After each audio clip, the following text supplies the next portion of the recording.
नमस्कार दोस्तों, शुभेंदु अधिकारी ने वेस्ट बंगाल के नए मुख्यमंत्री के तौर पर शपथ ले ली है।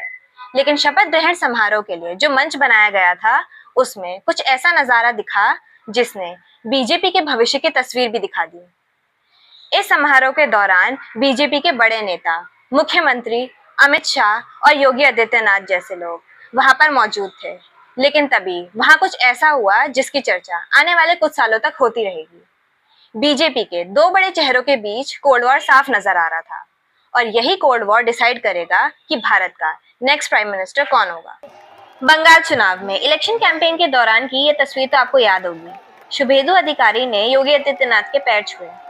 योगी के पैर छूने से पहले उन्होंने चप्पल भी खोले। जब शुभेंदु अधिकारी से इसके बारे में पूछा गया तो उन्होंने क्या जवाब दिया, वो भी सुन लीजिए। आपका एक साष्टांग प्रणाम था कल योगी जी को, बड़ा वायरल हो रहा है, क्यों ऐसा क्यों आपने किया? उन्होंने महाराज है, उन्होंने चीफ मिनिस्टर, एक राजनीतिक नेता भी है, वो तो दूसरा बात है। लेकिन गोरखपुर महंत पीठ का महाधीश, उनको मैं प्रणाम किया, गोरखपुर महंत मठ को प्रणाम करने के लिए। और उन्होंने भगवा में रहता है पूरा दिन, पूरा जीवन।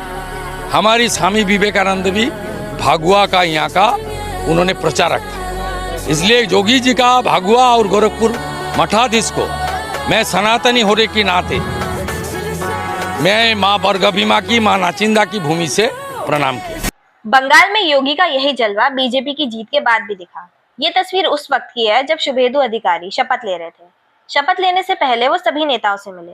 प्रधानमंत्री भी थे, अमित शाह भी, बीजेपी के बड़े नेता और कई राज्यों के मुख्यमंत्री भी।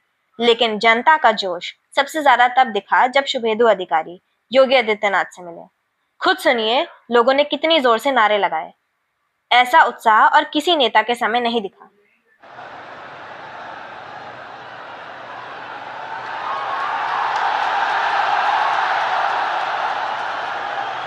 इसी दौरान एक ऐसी तस्वीर भी सामने आई जिसकी अगले कुछ सालों तक चर्चा होगी। अमित शाह एक एक कर बीजेपी और एनडीए के मुख्यमंत्रियों से मिल रहे थे। सब मुख्यमंत्री लाइन लगाकर खड़े थे। सिर्फ योगी ही थे जो अमित शाह के लिए लाइन में नहीं लगे और खुद जनता का अभिवादन कर रहे थे। ना अमित शाह ने योगी से बात की, ना योगी ने शाह को प्रणाम किया। दोनों नेताओं के बीच तनाव दिखा।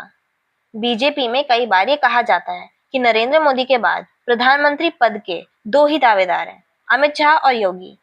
बीजेपी और आरएसएस का कैडर योगी को चाहता है, लेकिन अमित शाह ने पार्टी और सिस्टम में खुद को साबित किया है। ईडी, सीबीआई, आईटी, चुनाव आयोग सब उनके अंडर आता है, इसलिए उनका भी दावा मजबूत है।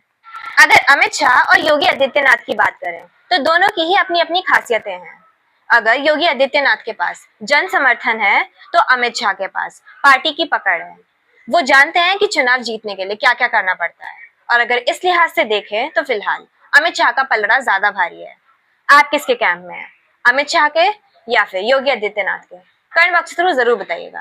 वीडियो पसंद आए तो वीडियो को लाइक एंड शेयर करें, चैनल को सब्सक्राइब करें, साथ ही बेल आइकन प्रेस करके ऑल नोटिफिकेशन ऑन करना ना भूलें। Thanks for watching.